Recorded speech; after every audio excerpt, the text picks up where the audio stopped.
Genre: fantasy. Essential question: what can stories teach you? Duck's Discovery by May Kennedy. Illustrated by Audrey Durney.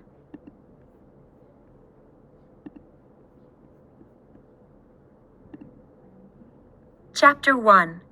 Curious Duck. Duck lived on a farm with Farmer Finn. The farm was in the middle of nowhere. It stretched for miles and miles. Duck liked to know what was happening in the world. She liked seeing new things. She liked learning new things. Duck liked to think she was curious. After all, not many ducks wanted to know why the sky was blue or why stars twinkled at night. She thought life was a journey of discovery. Duck loved flying around and looking at different people and places. Duck felt that there were always new things to see and learn.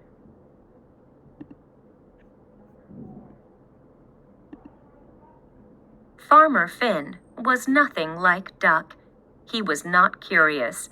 He never wondered why the sky was blue or why stars twinkled at night. But Farmer Finn was a kind person. He took great care of his animals. He talked to them. Sometimes he even sang to them. All the farms in the area grew crops. Farmer Finn put a lot of effort into growing good crops, but his plants usually drooped and died. Last year, he grew rows and rows of lettuces, but they all went limp.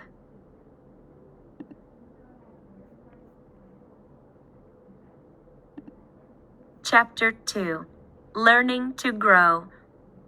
One spring morning, Farmer Finn decided to concentrate on growing a new crop. He opened his cookbook. Perhaps he would be inspired to grow something new. "I love eating rice," said Farmer Finn to Duck. "I think I will grow rows and rows of rice." Duck was worried. She told Farmer Finn what she had seen on one of her journeys. "Well," said Duck, "last summer I flew over Farmer Mac's farm. I saw him in the middle of one of his fields. He was scratching his head." "What was wrong?" asked Farmer Finn. "Farmer Mac had tried to grow rice," explained Duck. "But Farmer Mac was not educated about growing rice. He had to guess what to do."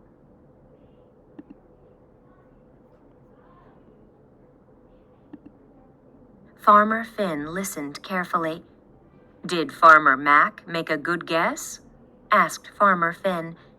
"No, he didn't," replied Duck. "Our summers are hot and dry. I read in a book that rice likes warm and wet weather. Rice likes deep water in the fields. Farmer Mac's fields weren't wet. The plants dried up and died." "Oh, dear," said Farmer Finn. "What did Farmer Mac do?" "He sold his farm and moved to the city," explained Duck. Now Farmer Finn was worried. He didn't want to move to the city. He liked being a farmer. Luckily, Duck's story gave him an idea.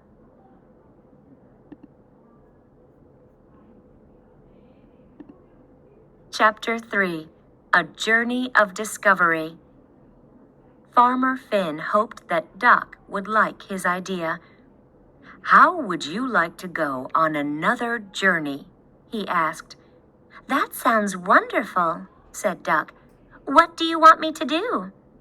"I want you to fly over all the farms for miles around," explained Farmer Finn. "I want you to discover which crops grow well." Duck liked the idea very much. Later that morning, she set off. She flapped her wings and waved goodbye to Farmer Finn. "Good luck, Duck!" he cried. Duck flew low and slow. She quickly saw which crops grew well in those parts.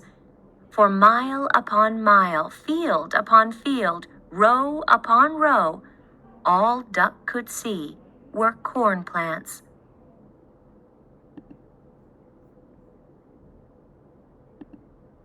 Then she saw a field of rice plants. The plants were all withered. They had dried out in the hot sun. The farmer was staring at the dying plants. Duck realized that the farmer hadn't learned from the mistakes of others. "I can't wait to tell Farmer Finn what I have seen," said Duck. "What an amazing journey of discovery."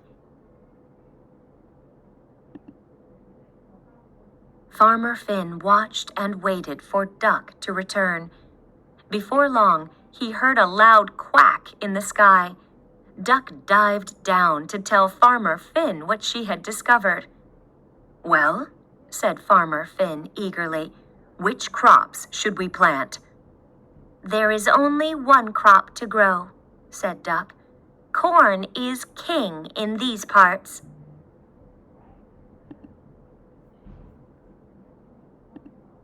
Farmer Finn smiled. He just adored corn. "Let's start planting then," he said. So Farmer Finn dug row after row until his back ached, while Duck used her beak to plant the corn seeds. Later in the fall, the farm animals watched the first harvest. The corn was good and healthy, and Farmer Finn felt very satisfied. At last, his farming skills had improved. He picked some golden corn and shared it with all the animals. But Duck didn't fill up on corn. She was eager to go on another journey of discovery. She wanted to know what to plant for winter.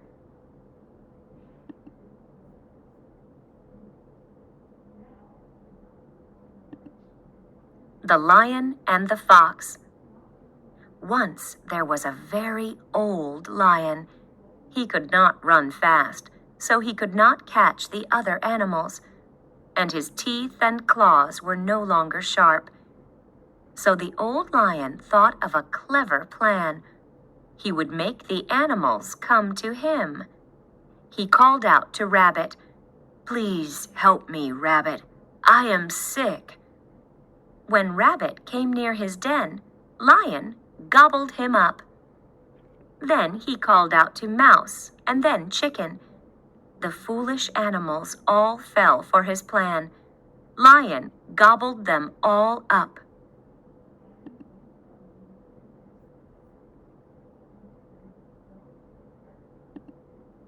One day, a sly old fox stopped outside Lion's den. "I hear that you are ill, Lion," said the fox. "What is wrong with you?" "I can't hear you, Fox. You are too far away," said Lion.